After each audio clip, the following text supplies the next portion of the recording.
Et avec qu'est-ce qu'a fait la France tout au long de ces années? Elle a fermé les usines, elle a cessé de faire des médecins, elle a laissé l'école partir à volo. Enfin, c'est terrifiant.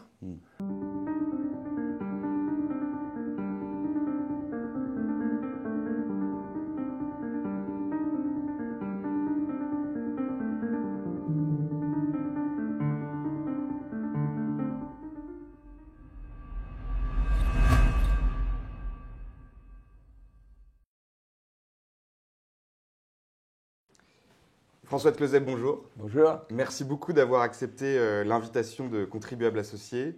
Vous êtes bien connu chez nos membres, qui sont très heureux de pouvoir vous retrouver.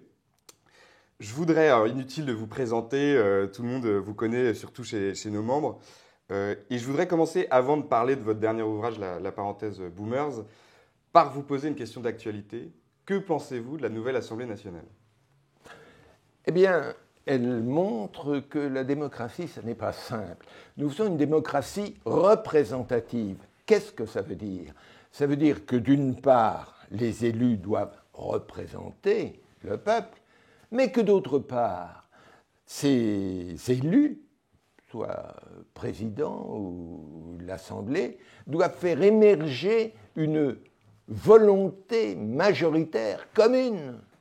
Et là, que découvre-t-on?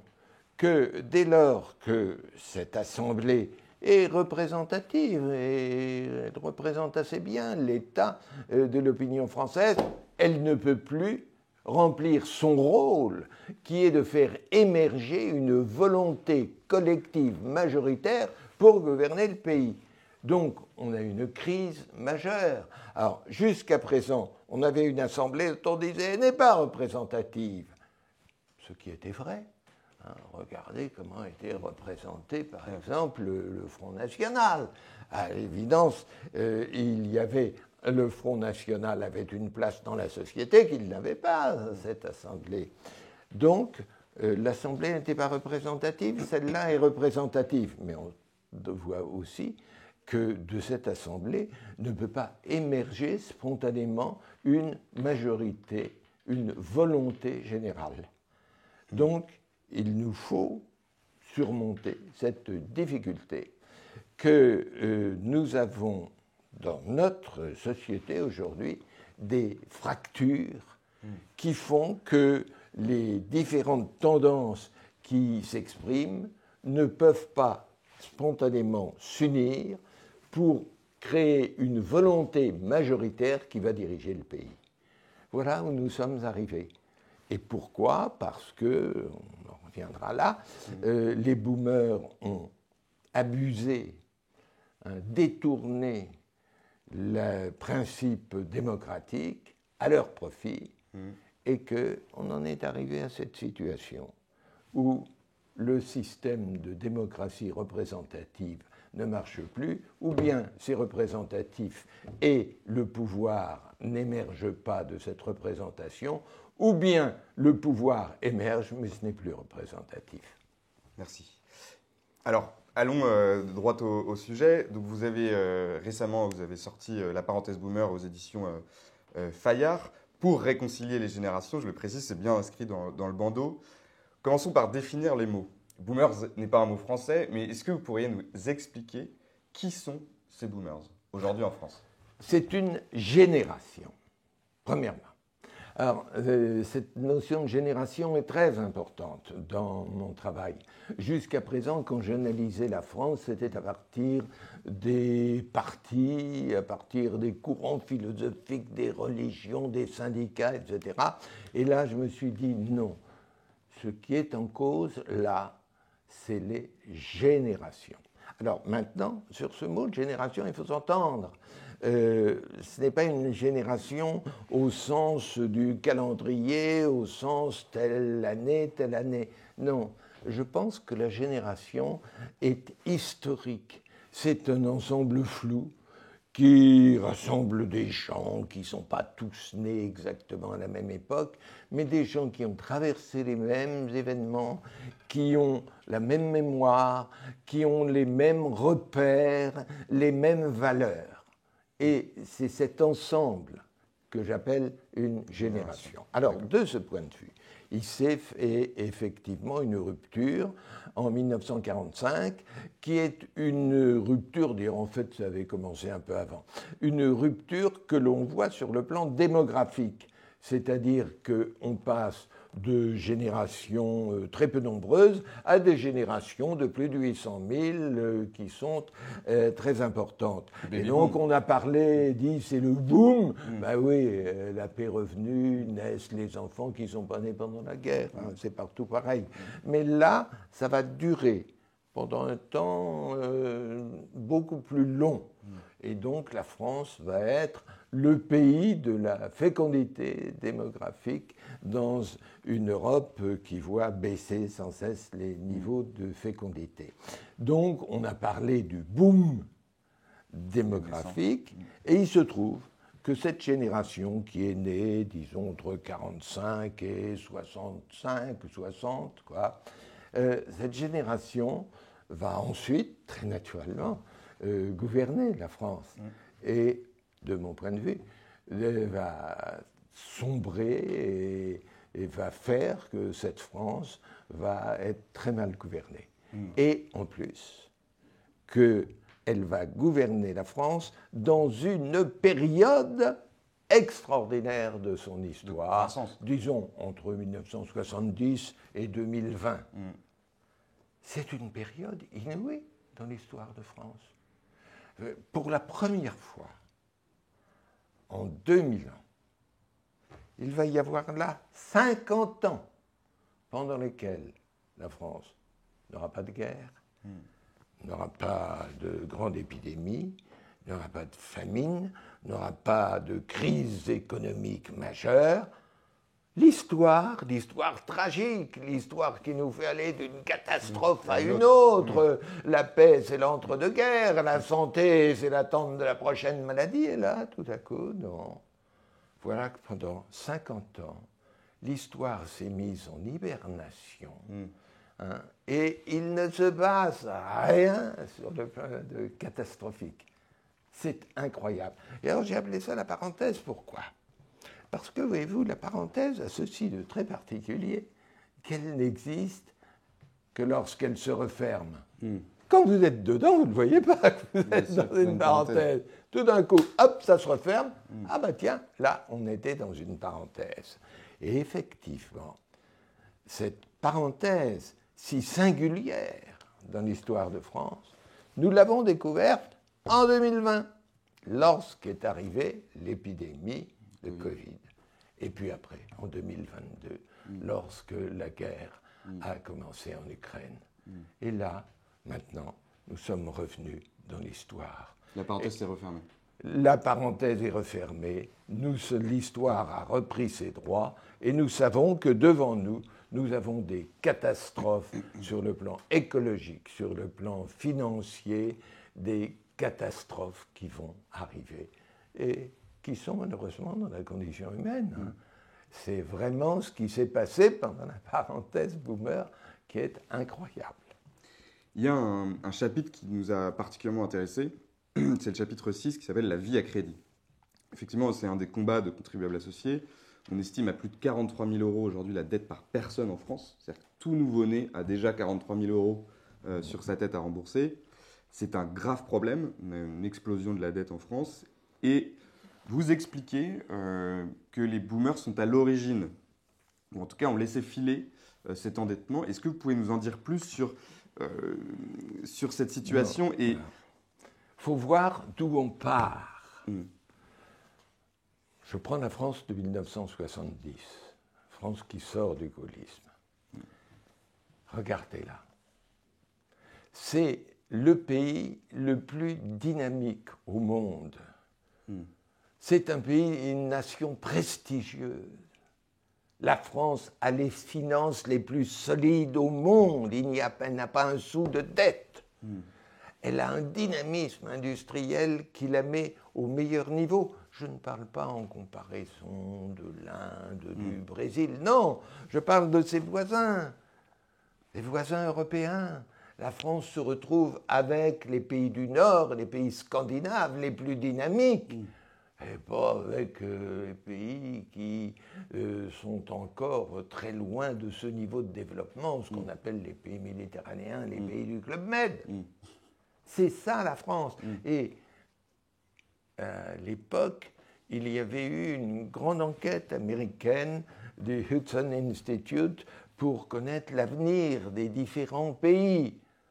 Et les Américains reviennent, ils disent, il y a en Europe un dragon qui va tous les dépasser, c'est la France, c'est le pays le plus dynamique. Voilà donc la nation dont ont hérité les boomers. Hein, il faut partir de là. Ouais, d'accord. Et on prend cette nation, et on prend la France d'aujourd'hui, avec les dettes monstrueuses que vous dites, et avec la qu'est-ce qu'a fait la France tout au long de ces années? Elle a fermé les usines, elle a cessé de faire des médecins, elle a laissé l'école partir à volo. Enfin, c'est terrifiant. Et donc, remettez ça dans cette parenthèse. La France n'a eu aucun problème. Alors, on dit, mais c'est pas possible que bien que nous n'ayons eu aucun problème, nous ayons ainsi fait décliner notre pays. Mais non, il ne faut pas dire bien que. Il faut dire parce que. C'est parce que nous n'avons eu pendant 50 ans aucune crise majeure que nous nous sommes laissés aller et que nous avons laissé aller la France comme ça. Je pense personnellement qu'il y a un lien, parce que tout de même, quand on voit ce qu'était la France des années 60, en pleine croissance, en équilibre financier rigoureux, et puis paf, ça se met à partir dans l'autre sens, arrive le chômage et tout. On se dit, il a dû se passer une chose terrible. Et quand on regarde, mais non, il ne s'est rien passé. Il ne s'est rien passé. Eh bien, c'est le fait qu'il ne se soit rien passé qui a été la catastrophe. C'est la fameuse idée que les nations se forment dans les défis qu'elles relèvent. Elles sont confrontées à des situations extraordinairement difficiles et elles doivent s'affirmer, se souder pour y faire face. Or là, bah, mon Dieu, dans l'Antiquité, on parlait des délices de Capoue. L'armée d'Hannibal trouvait très bien, là, Capoue c'est formidable. Eh bien là, oui. Et qu'est-ce qu'ont fait les Français dans ces années? Ils ont transformé les avantages extraordinaires qu'ils avaient en droits acquis. On veut plus la guerre? Non, on a un droit acquis à la paix éternelle. Ah bon, tiens. On a une croissance, on a un droit acquis à l'augmentation du niveau de vie, etc. On a un droit acquis à avoir le travail. C'est-à-dire, ils ont transformé tout ce dont ils avaient hérité du général de Gaulle en droit acquis définitif. Et un droit sans contrepartie, étant donné que la nouvelle religion a fait des droits de l'homme, mais des droits de l'individu, la suprême valeur. Je résume. Du temps du général de Gaulle, les Français étaient au service de la France. Et là, ils ont mis la France à leur service. Évidemment, la France a plongé. Et l'endettement a augmenté. Et il y a une question que je vous pose, c'est qu'aujourd'hui, on est à des niveaux d'endettement, et vous résumez ça très bien, enfin, vous expliquez très bien la situation actuelle. Est-ce qu'il y a, j'ai trouvé ça terrible, est-ce qu'il y a une volonté, ou est-ce que les gouvernements ont agi comme ça, de rejeter sur la nouvelle génération, donc une nouvelle génération qui arrive après les boomers, le profit de toutes ces belles années dont ils se sont... La procrastination, qui consiste à reporter les difficultés sur la suite, a été le maître mot de la politique suivie pendant 50 ans.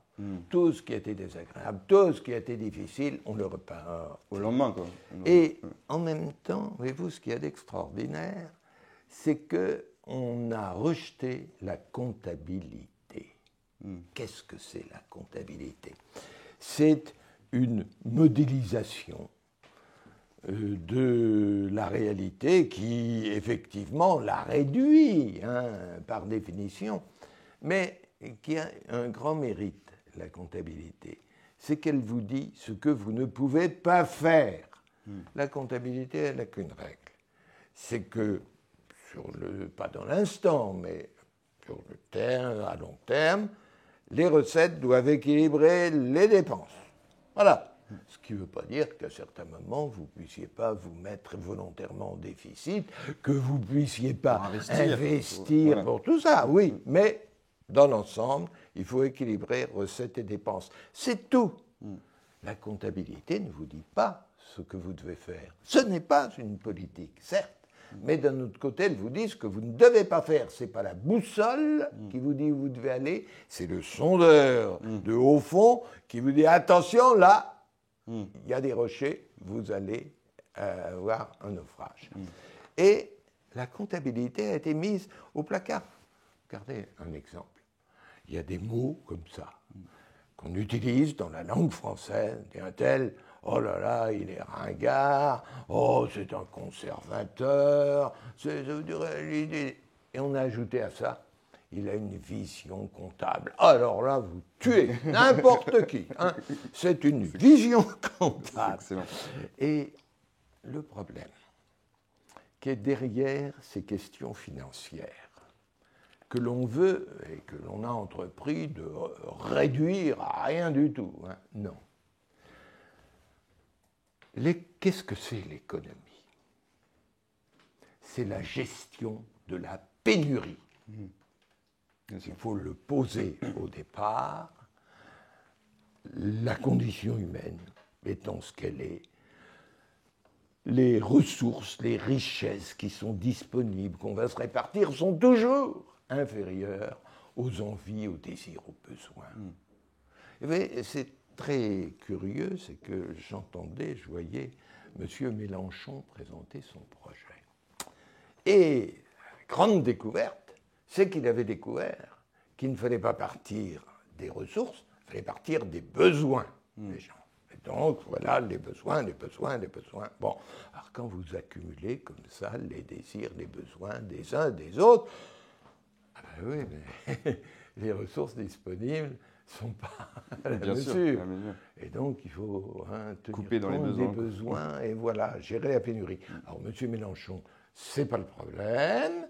Et d'ailleurs, il vous explique, vous avez peut-être vu le numéro. Voilà, on prend des dépenses, on en introduit dans la société française 250 milliards de dépenses, et la société se met à tourner de façon formidable, elle donne du coup des ressources, et à la sortie, on a 267 milliards. 250, 267.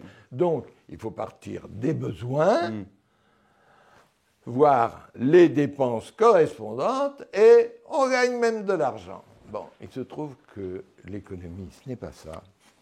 L'économie et la politique, c'est l'arbitrage entre les besoins, les envies, la répartition qui peut être faite et les ressources, les richesses disponibles. Comment faire coïncider ça? Et vous allez en permanence devoir prendre des décisions qui seront désagréables parce que les gens avaient besoin, c'est vrai, mais bon, on ne peut pas tout satisfaire à chacun selon ses besoins. C'est l'objectif pour les lendemains qui chantent, mais pour le moment, les lendemains, aujourd'hui, si je puis dire, si aujourd'hui, souffrent et ne peuvent pas se mettre au niveau des besoins. Donc, pour ça, il va falloir faire en permanence un arbitrage, une répartition qui ne va pas satisfaire. Peut-être satisfaire quelques-uns, mais pour la plupart des gens, non, non, non, j'ai pas assez, non, je veux plus. Et à ce moment-là, qu'est-ce qui est en jeu? Ce qui est en jeu, c'est l'autorité dû appeler ça gouvernement du pouvoir. L'autorité. Pas le pouvoir. C'est pas le pouvoir, c'est ce qui est dans la Constitution. Vous pouvez faire ci, vous êtes président, vous êtes... bon. Mais c'est pas ça qui est en jeu. En jeu, c'est l'autorité. L'autorité, c'est autre chose. Le pouvoir, ça vient des textes, ça vient d'en haut. L'autorité, ça monte de l'opinion. C'est la confiance que vous font les gens. Donc, si vous avez cette autorité, vous dites, écoutez, je suis désolé, mais c'est comme ça la répartition, et les gens l'admettent. Qu'est-ce qui se passe si vous n'avez plus cette autorité ? Ah ben oui, là je ne peux pas, là les gens vont être furieux, ils vont se révolter. Bon ben, on va emprunter, comme ça il y aura un peu plus d'argent et les gens se calmeront. Et le tournant de l'histoire de France depuis 50 ans, c'est le moment où l'autorité de l'État disparaît et l'État n'est plus en état d'imposer un partage, une répartition qui permettent d'équilibrer les finances. Et l'on sait l'instant où ça s'est passé. À quel moment est-on passé de la France gaulliste, qui de toute façon équilibrait toujours ses comptes, à la France post-gaulliste, qui ne peut plus les équilibrer? Eh bien, on sait. Ça s'est passé à un instant très précis. Il y avait eu le premier choc pétrolier. Le choc pétrolier qui intervient en 73-74, c'est le choc par lequel les pays pétroliers créent un cartel pour imposer une revalorisation des prix du pétrole, prix qui était maintenu à un niveau scandaleusement bas par le cartel des sociétés occidentales pétrolières. Et donc, les Français se trouvent dans l'obligation de payer leur pétrole plus cher. Eh oui. Alors, comment on va faire? Et là, il y avait au pouvoir M. Georges Pompidou, qui avait vécu les journées terribles de mai 68. Les Français étaient en colère, étaient tous exigés des augmentations folles, etc. Plus de 30% pour le SMIC, etc. Et il a vécu tout ça. Et il en est marqué. Il a une idée. Seule idée de sa politique. Il ne faut pas emmerder les Français, parce que la France est explosive. Si vous demandez aux Français, ils vont refuser, ils seront tous dans la rue, ils vont tous... Donc, Pompidou dit, mais c'est Pierre Messmer qui le raconte, son Premier ministre. Pompidou dit, pas question de faire payer ça aux Français, les Français refuseront et la France explosera. Donc, il dit, ce sont les entreprises qui vont payer. Et en un premier temps, on augmente les charges sur les entreprises, on augmente les salaires, on augmente tout. Les Français ne sentent pas passer le premier choc pétrolier. Mais au bout d'un moment, les entreprises, elles sont prises à la gorge, elles n'y arrivent plus. Et ce moment, il arrive un peu après. Entre-temps, Pompidou est mort, c'est Chirac et Giscard qui sont au pouvoir. Qu'est-ce qu'on peut faire? Du déficit. Alors là, ils le font de façon très honteuse. Les premiers déficits apparaissent en 1975, de façon très honteuse. Vous le racontez bien. Ouais. Et puis, on continue. Et là, alors, il y a une inversion. C'est que la gauche va avoir le déficit glorieux, alors que la droite faisait le déficit de façon honteuse. Tout d'un coup, la gauche, nous allons faire du déficit, nous faisons du déficit. C'est comme ça qu'on va sauver la patrie, et ça donne le tournant de 81. Et à partir de là, c'est fini. Plus jamais un gouvernement n'aura en France l'autorité nécessaire pour équilibrer les comptes. Et donc, vous voyez, le déficit budgétaire est un déficit politique. Bien sûr. C'est parce qu'on n'a plus l'autorité pour imposer la réalité que l'on fait du déficit. Or, il se trouve qu'effectivement, un pays comme la France gaulliste, qui n'avait aucun déficit, tous les banquiers se pressaient, les investisseurs, pour acheter des bons du Trésor français. Donc la France pouvait faire tous les déficits qu'elle voulait.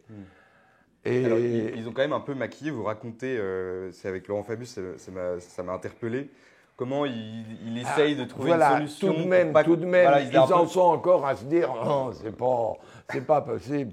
Et alors, il y a en particulier Laurent Fabius, qui est le jeune ministre des Finances de la gauche en 1981.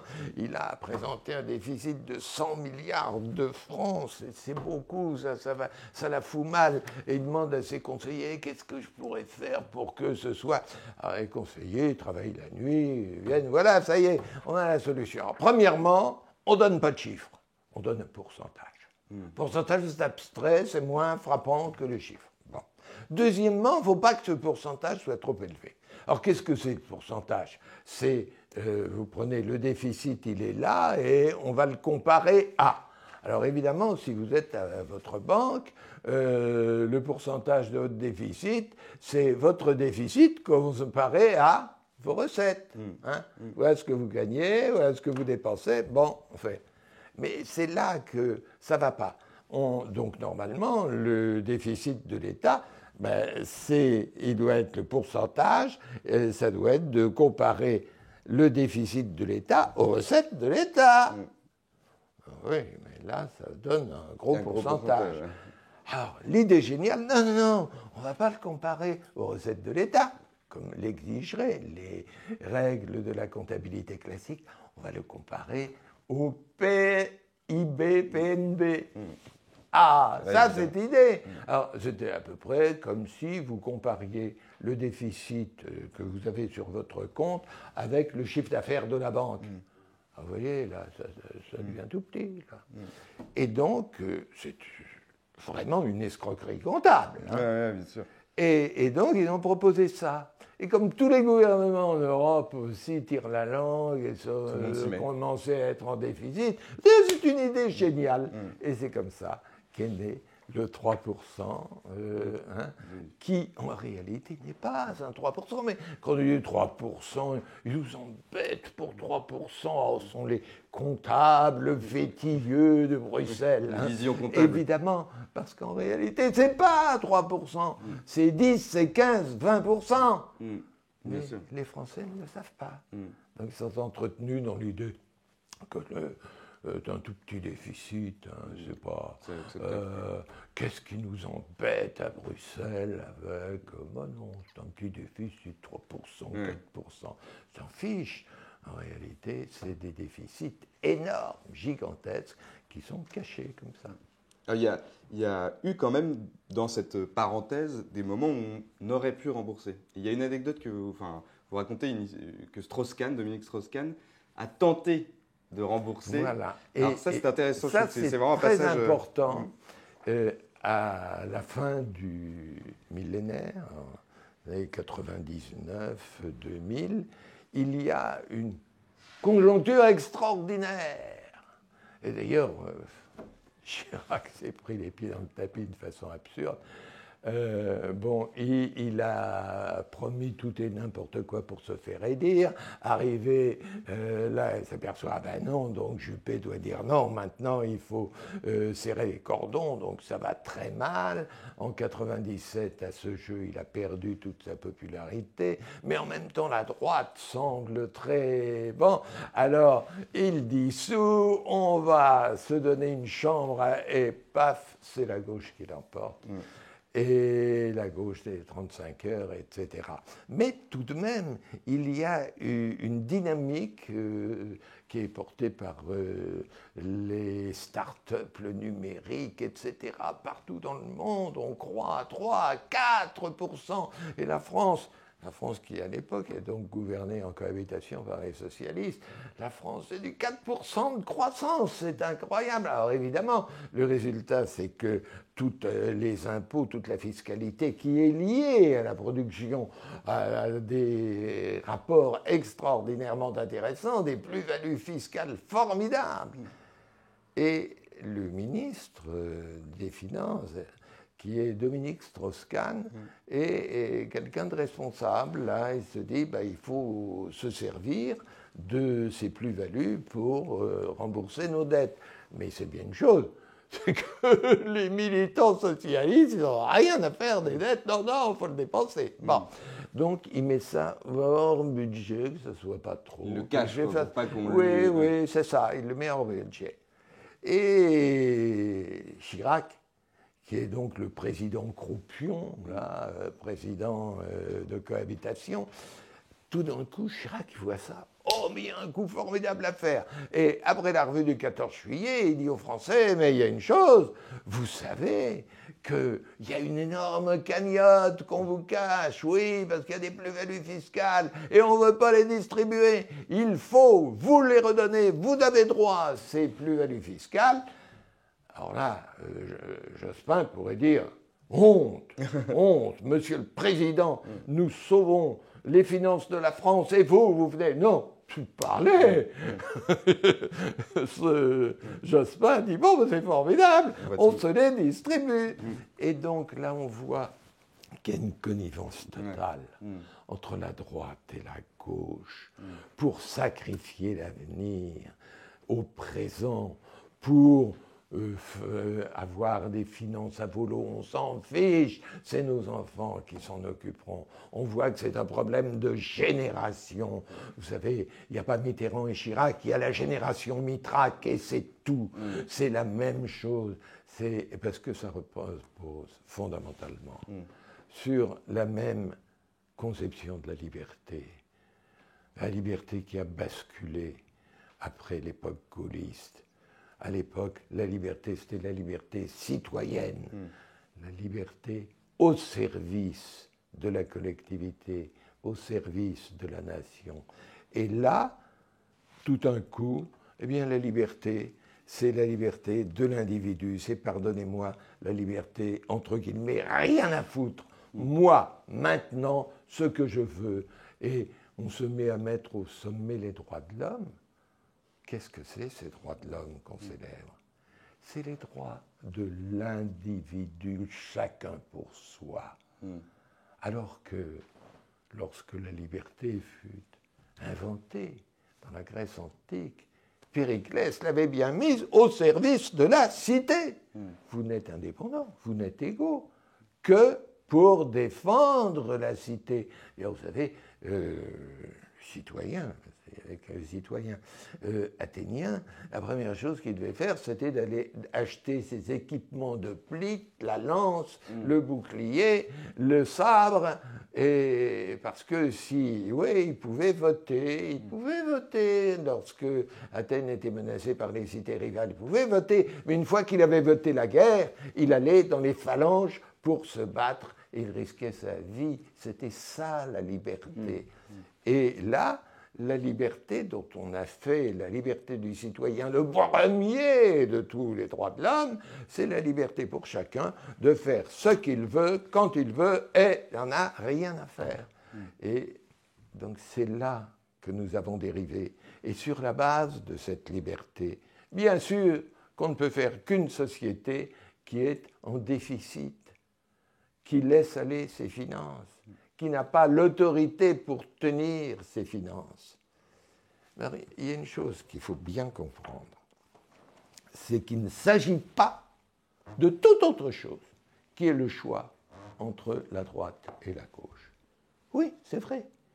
Il peut y avoir une conception de la liberté plus individualiste. Les gens sont en compétition les uns avec les autres dans des règles très précises et les meilleurs effectivement gagnent plus que les autres, mais sur la base d'une compétition. Ou au contraire dire non, nous, on veut être plus solidaires, on veut que la société repose sur un ensemble de solidarité qui assure à tous une moindre inégalité. Ces deux conceptions de la société sont parfaitement défendables. Mais, vous avez des sociétés qui vivent sur l'idée du libéralisme, si vous voulez, avec des dépenses publiques très réduites et qui sont en plein déficit financier, ou au contraire, qui sont en bon équilibre financier. Et vous avez des sociétés, disons, social-démocrates, avec des dépenses publiques très importantes, qui sont les unes à l'équilibre financier et les autres en déficit. Donc qu'on ne vienne pas nous dire que l'exigence de l'équilibre financier est une exigence, un choix politicien. C'est avant de faire des choix politiques qu'il faut d'abord définir l'équilibre financier, qui devrait être défini dans la Constitution. Et après, il y a le choix politique démocratique entre une société plutôt de droite et plutôt de gauche. Mais ne venons pas dire que c'est le choix d'une politique dite de droite qui impose l'équilibre financier. Ce n'est pas vrai. Très intéressant. Je voudrais terminer, parce qu'il nous reste que quelques minutes, sur ce bandeau-là, réconcilier les générations. Il y a, déjà, chez Contribuables Associés, je me permets de le dire, il y a des membres qui sont assez âgés et qui nous donnent pour militer, pour faire baisser la dette, parce que justement, ils pensent aux générations futures. Et ça, je trouve ça formidable. Et cet ouvrage est quand même un objectif. Il y a quelque part un peu d'espoir. Il y a une dénonciation de la parenthèse boomer, mais il y a des propositions, donc entourées de grilles dans l'ouvrage, et le fameux conseil de prévision. Est-ce que vous pouvez... Alors on va parler un peu du vieillissement aussi, parce que c'est la thématique qui est liée à ce conseil de prévision. Est-ce que vous pouvez nous expliquer votre proposition ? Notre société est d'abord une société de vieillissement. Ça n'a jamais existé dans l'histoire, jamais. Et la société des boomers la génération a été entraînée dans le processus du vieillissement. Et ce processus du vieillissement, il ouvrait une période qu'on a appelée la vieillesse, et c'est une erreur. Il y a deux générations différentes.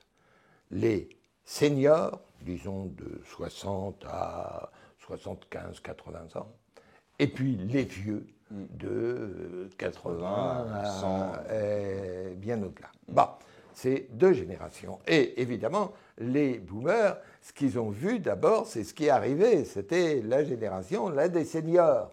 Et alors, ils se sont aménagés une génération des seniors. Mais c'est formidable. C'est en France qu'il faut faire des cheveux gris. Nulle part ailleurs, ça n'existe. D'abord, on part dès 60 ans. Hein. Vous avez fait. Attention, la retraite ouvrière à 60 ans s'impose et s'imposera toujours, pour ceux qui ont eu des métiers pénibles, etc.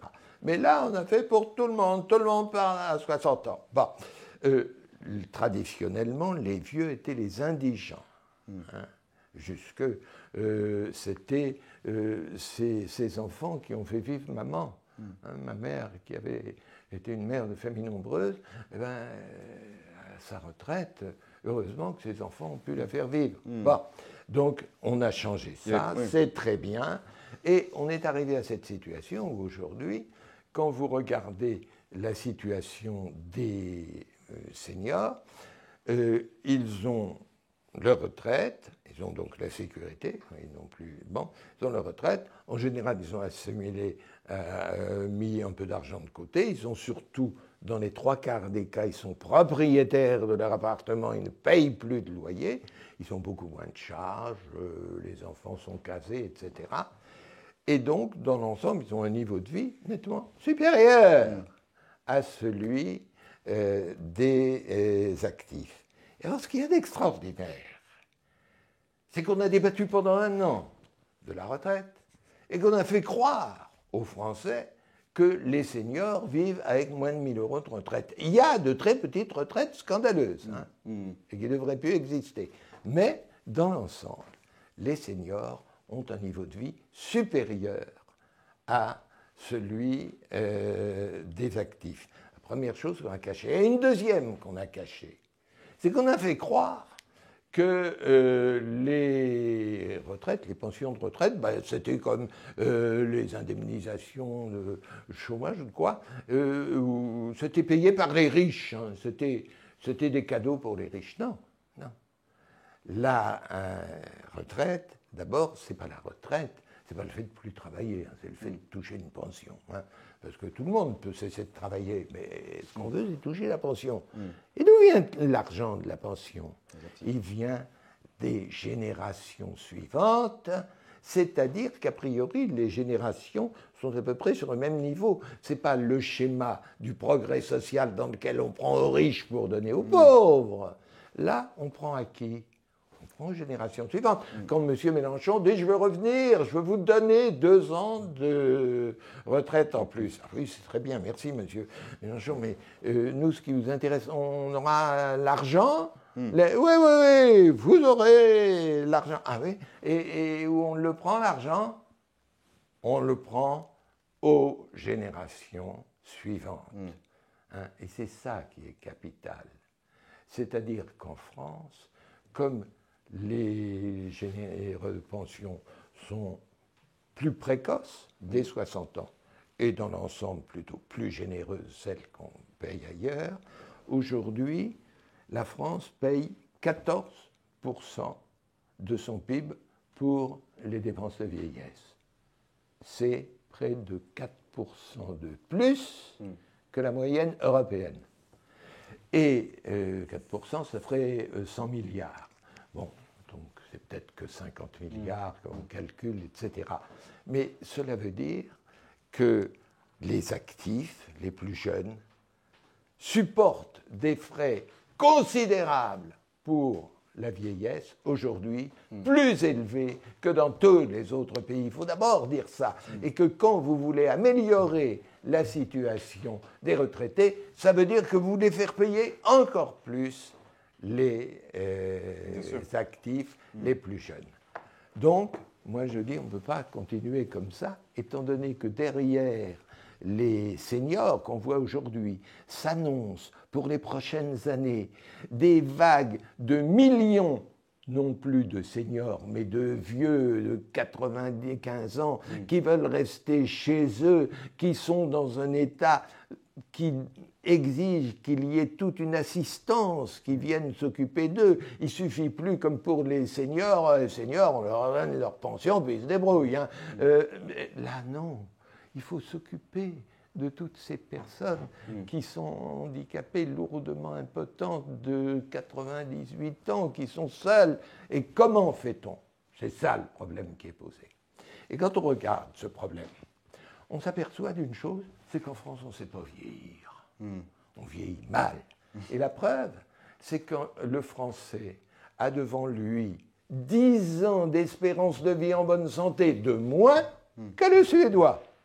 Donc il faudrait peut-être qu'on apprenne à vieillir. Hein, et qu'on l'apprenne pour soi, apprenne pour les autres. Et là, je mets les choses, évidemment, c'est un schéma. Hein, il faudrait que tout le monde, hommes et femmes, à 50 ans, passe son conseil de prévision. Alors, évidemment, je fais allusion au conseil de révision que nous, les jeunes, vous ne l'avez pas connu, mais nous, les vieux, on passait dans notre jeunesse, on allait à l'armée, et c'était bon pour le service militaire. Là, il faudrait qu'à 50 ans, tout le monde passe un conseil de prévision de la vieillesse. Prévision, d'abord, sur le plan sanitaire. Qu'est-ce que ça veut dire, la vieillesse? Qu'est-ce qui va vous arriver? Aujourd'hui, personne ne le sait. Hein. Aborder le problème de la vieillesse sur le plan sexuel, qu'est-ce qui se passe? Oh, mon Dieu, personne ne peut en parler. Moi, je vais vous prendre un exemple très concret. Hein. Puis je suis arrivé à 84 ans, j'étais en parfaite santé, je n'ai jamais eu de problème. Et puis comme un imbécile, je monte un petit escalier avec des choses dans les mains. Paf! Je me suis retrouvé, croyant qu'il m'était arrivé un AVC, je n'ai même pas vu que je m'étais cassé le crâne, j'étais tombé à la renverse dans l'escalier, etc. Personne ne m'avait dit que passé 80 ans, on ne doit plus se trouver dans un escalier sans tenir une rampe. Personne ne l'avait dit. Bon, j'ai été il y avait des sacs, valises ouais. dans les deux mains. J'ai dû faire... Et paf. Bon. Alors, c'est un exemple parmi des milliers Bien d'autres. sûr. On apprend l'âge adulte dans l'enfance, on n'apprend pas la vieillesse pendant l'âge adulte. Là, il faudra un conseil qui, d'abord, expliquerait aux gens ce que ça veut dire de vieillir, et puis qui, évidemment, pour chacun, en fonction de sa situation, de son état de santé, de son hérédité, de sa façon de vivre, donnerait des conseils. C'est la première chose. Mais deuxième chose, vous avez à faire des choix sur ce que vous voulez faire de votre vieillesse. En premier choix, ça pourrait être de dire je veux continuer à travailler.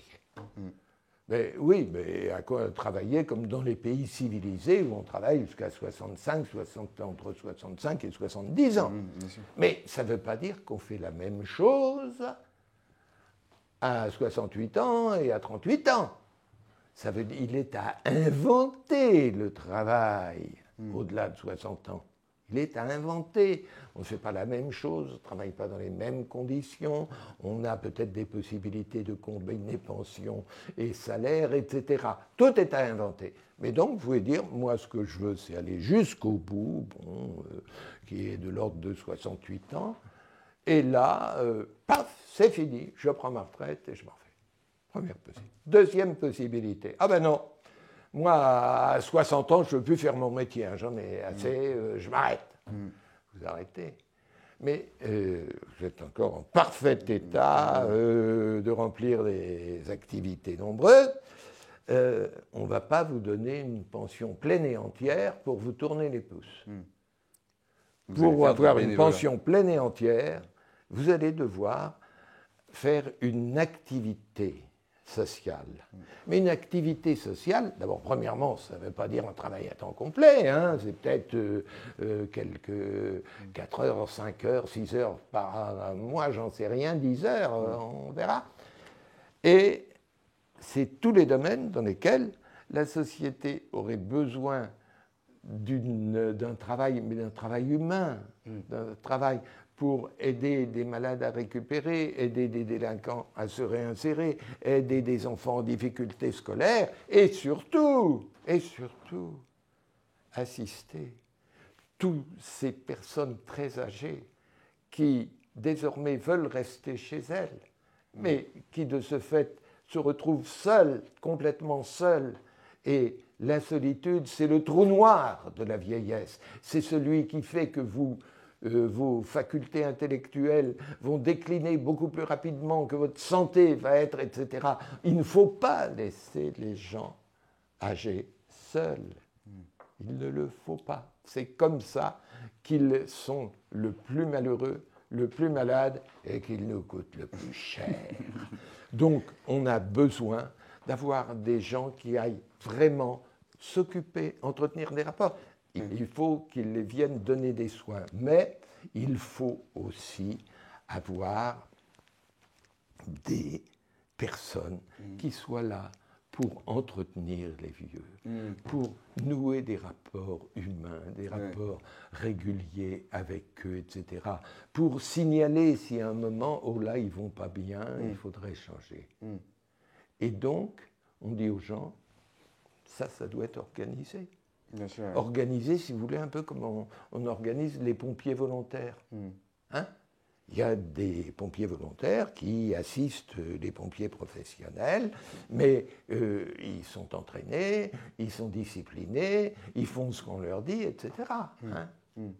Et donc, la deuxième possibilité, vous faites ça en plus de votre retraite, vous touchez votre retraite.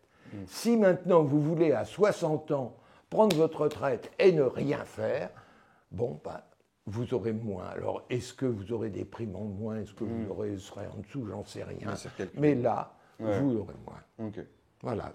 Merci beaucoup. Je pense qu'il faut faire ce choix et qu'à ce moment-là, si on fait ça, eh bien, les jeunes générations, voyant qu'on ne laisse pas le problème de la grande vieillesse sur leur dos, comme tout le reste, que non, ce sont les retraités, les seniors, qui vont pour l'essentiel s'en charger.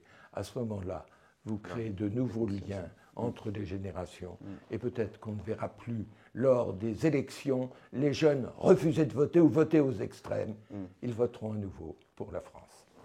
Merci beaucoup François de Closet pour ces minutes que vous nous avez accordées. C'était très très intéressant et donc je recite votre ouvrage, la parenthèse Boomers, avec un bandeau Réconcilier les générations. Encore merci de nous avoir reçus.